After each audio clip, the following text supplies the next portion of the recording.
Hello everyone, and welcome to my channel. This is going to be the first video ever. If you don't know me, I am Rocket Rossi on Instagram.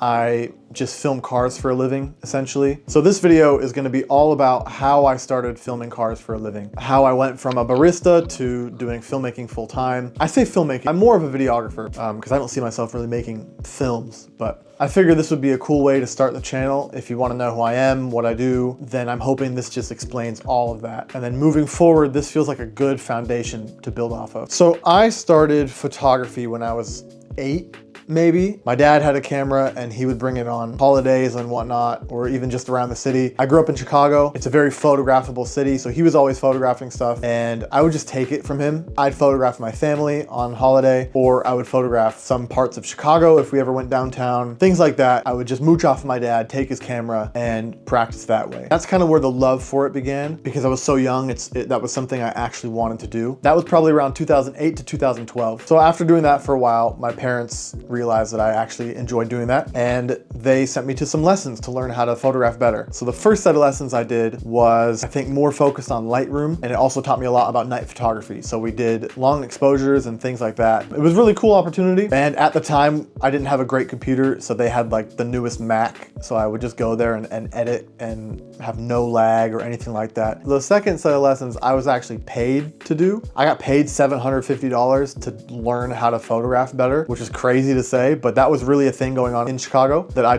took part of. And that was cool because it was a classroom situation. So you would photograph and then they would put your photos up in front of the class and everybody would critique it, and then the teacher would critique it as well. So you would get that feedback and you kind of learned how to receive hate on your work without it actually being hate, with it being helpful hate. So it kind of helped me build thick skin when it comes to taking criticism. So that was around 2015 or 2014. I think it was 2014 because in 2015 I began lifeguarding, which took a lot of my time over the summers. I wasn't in school. I was training for swimming and training to be a lifeguard. So lots of CPR lessons and just different lifeguarding lessons. But from that 2015 summer, I earned enough money to buy my own camera. So I did. I bought a Sony a5000 as my first camera. And mind you, at this point, I'm only learning photography. I'm not learning videography at all. I don't want to be, actually, to be honest, I don't want anything to do with videography because I know that video editing takes so long. And I did not want to do that. I wanted to stick with regular photography. So I bought the a5000. It came with a kit lens and then it came with a 70 to 210, I believe. It was like a f5.6 to 6.3 or something crazy. It wasn't a great lens, but it was perfect to start off with. And I began photographing more around the city on my own. Around 2016, I believe, I joined a Instagram community called Art of Shy. And that was, if you don't know, a little bit like UK Shooters, where there's a community of people that are involved with the page and help make it run. And then there's just people that can be featured on it. They find any photographs from around the city that anybody posted and they repost it. That became like a goal of mine to get my content featured on Art of Shy. And after a little while of getting featured a few times and engaging with the page, they actually asked me if I wanted to be a member of the team. And all that meant is I needed to comment on every post and share every post to my story. And you were not allowed to miss a post. You had to be very on it. So I turned on my notifications for them. In return, they would do member only meet. So there was one time where they rented a double-decker bus with no top on it and drove us around the city and we photographed from the top of the bus, which was really cool. I got to meet like-minded creatives and take cool photos at the same time. I got very into that. So that was in 2016. I then spent the next couple years photographing with them, but also focusing on lifeguarding. I kind of viewed lifeguarding as my fallback. If photography never worked out, I could just be a lifeguard forever because that's the easiest job ever. And it paid really well in Chicago. Well, it paid well for being 16 years old. So lifeguarding definitely took up a lot of my time. However, in 2018, then my family moved out of Chicago and moved to Indiana, which is not a bad thing. I loved the move. I was excited about it. Did mean that I really slowed down with photographing. I had built my page on photographing the city, and now I wasn't in the city. So any posts from then on would have been, I need to plan to go to the city and spend a whole day photographing, which is a lot harder than just walking outside my door and going to photograph. And then 2019 came, where I decided to do an internship with a church in London. I wanted to figure out what I wanted to do with my life. I was a cashier at that point, and I knew that that's not happening for the rest of my life. I gotta figure something else out. I was only 18, but I was so sick of being a cashier. My dad suggested a internship with a church in London. They were teaching photography, and I am a Christian. went as well, so it made sense. It felt like a cool jump to go from Indiana back to city life in a new country, a new city I've never seen before. And that internship lasted 3 months. I met a lot of cool people, including my wife, who went to this church. And at that time, of course, I needed a way to make money, but I didn't go all in with photography yet. I worked at a few cafes over the next couple years. Nothing really stuck. I didn't enjoy it. I actually think I forgot to say,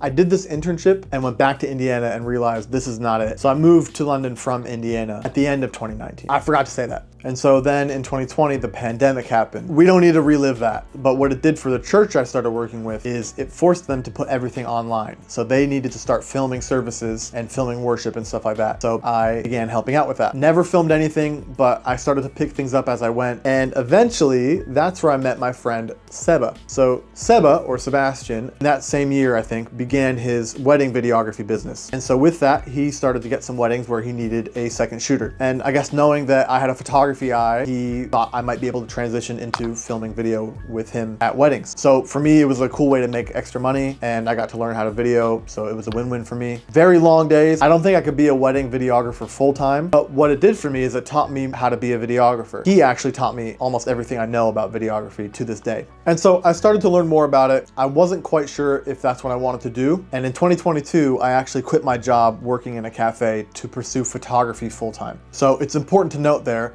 I did not quit my job to pursue videography. I quit my job to pursue photography. I still did not want anything to do with videography because I knew how much work video editing was. I wanted nothing to do with it. So at this point in my life, I have proposed to my girlfriend. I'm getting married in August, and I just quit my job and I had no gigs lined up, which is probably the worst idea. Don't do this. If you're gonna quit your job to pursue creative work, have some gigs lined up. Sorry, my camera died. Basically, do not quit your job to be a photographer if you don't have anything lined up, because that's what I did. And the next 6 months, I was living paycheck to paycheck. Money would come in as soon as I needed it, thank God, but I had nothing. So the way that I started to find work in that situation is I kind of just wanted to take any job that came my way. I heard that if you reach out to restaurants on Instagram and just mass DM, sometimes they'll respond to you and want to do a shoot. So I was just thinking I need a paid shoot. I didn't care what it was. So I mass DM'd restaurants one day, and one got back to me saying that they wanted to do a shoot. I believe they paid me straight away, actually, although I didn't charge them very much at all. I charged them 75 pounds for one shoot. And I think it was about a 2-hour shoot for a vegan restaurant. And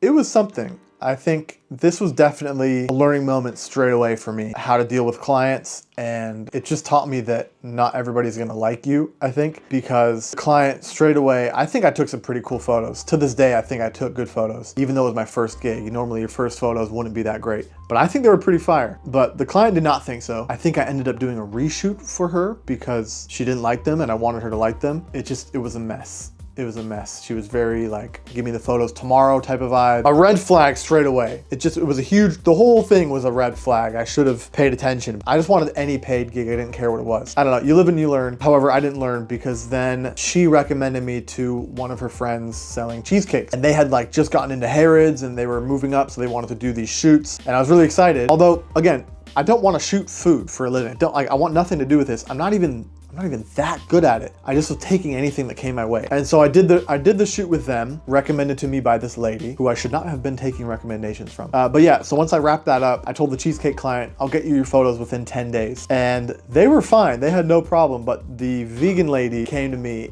and was super angry over WhatsApp, telling me that there's no way that they should wait 10 days for their photos. It's outrageous to make them wait, like sending me messages in all caps, all this stuff. It was crazy. It wasn't even her I was making wait for the photos. I was making them wait 10 days, but she was not having it. So that was my experience. My first 2 clients were nightmares, essentially. They ended up being a lot better, actually. I stopped messaging this lady and started working with them kind of privately, and we did another shoot after that, and I think I got them some good photos from that too, and they were happy as well. But kind of a rough start. And then I don't know if I did much else throughout the whole 6 months until I got married. But right before I got married, I did start to photograph more cars. So I went on the streets, I went into dealerships. I really tried to get, I think throughout that 6 months, actually, I did have one shoot with a dealership, but they wanted a shoot every like 5 months or 6 months. So that was really, it was a really unrealistic thing for me to pursue that because they weren't going to give me any consistent income. But yeah, so I was hitting up dealerships and I was hitting up private owners and kind of photographing cars in the street, just building my portfolio and having fun with friends. And so then right before I got married, someone hit me up from Classic Cars London and asked if I wanted to do a shoot with him, or asked if I could do a shoot with him. Straight away, paid. And funny enough, this was a video request. So throughout those 6 months, when I was going out and photographing cars on the street, I began videoing them as well, knowing nothing about it. And my videos were not even that great, but they were getting some traction on social media, and that's actually how Classic Cars found me. And so I go in, they want me to shoot a video of one of their Porsches. The guy that contacted me also managed the rental company that rented out the back of the dealership. So I ended up doing a shoot for Classics and the rental company at the same time. I think I charged them 60 pounds per video, like 120 pounds from that session. And then from there, the guy that reached out to me also recommended me to a company called Scuderia Shields. So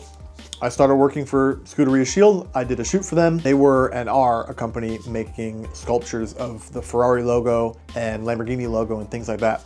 So they also shot that. We did that photo shoot in the Classic Cars London dealership. And it was at that first photo shoot with them that I met the owner of Classic Cars. So now it's not my contact anymore, it's the owner of Classic Cars. And that ended up working out really well because he ended up wanting to hire me to shoot all of his cars on a monthly recurring rate, which if you're in the videography business, the photography world, a recurring client is gold. That is consistent income in your pocket every month doing what you love. So I went on my honeymoon, came back and started doing that full time with Classic Cars London. I would go in once or twice a week and photograph their stock and video their stock. I believe I charged them 400 pounds for the first month and then 600 for every month after that. A few months later, they fired their social media manager and ended up hiring me to be their social media manager. So I charged them an extra 400 on top of that, which was great because I ended up making 1,000 pounds a month from one client, which I mean, at that point was an absolute dream for me. So that was 2022. In the beginning of 2023, in February, the owner of Classic Cars founded his own rental company as well and hired me to do the socials and the video and photos for that,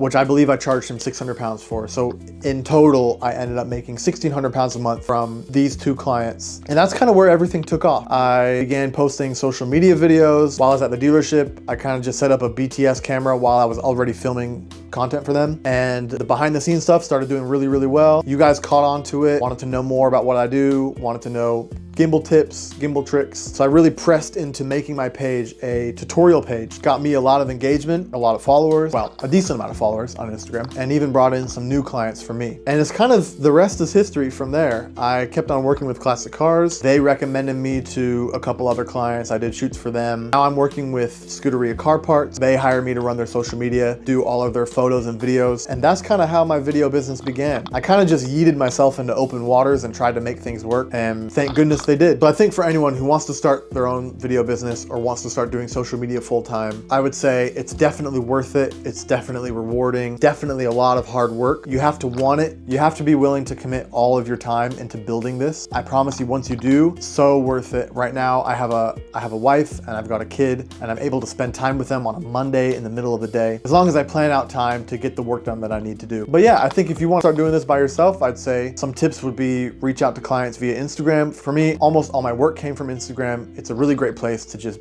build your portfolio. Nowadays, professional companies and businesses, they look at your Instagram as a portfolio. You don't have to have a separate website. Honestly, nobody has seen my website. I have a website. Actually, now I don't have a website. The domain for my website expired. I had a website back in the day, but nobody looked at it. Everybody looked at my Instagram. So if you think you need a professional website, you don't. Post on Instagram. And the only other thing I would say is be a nice person. Believe it or not, businesses and people are gonna wanna work with you, not because your work is amazing, but because you made their life easier. You gave them great video content. I promise all of you make great video content. If you're a great person to work with, nobody wants the headache of finding another videographer. And for me, all my work came from Instagram or recommendations, word of mouth. Or if you don't have a client, just work on posting on social media. And once you get your first client, just be great with them and they will recommend you. It kind of snowballs from there in my experience. But yeah, that's how I started off in photography and videography. Thank you for listening. Thank you for listening. Thank you for being a part of this channel. I hope to post a lot more on here. Honestly, I want to start posting much more frequently. Thanks for sticking around. If you have any questions, please leave a comment and be sure to subscribe, and I will see you in the next one. Peace.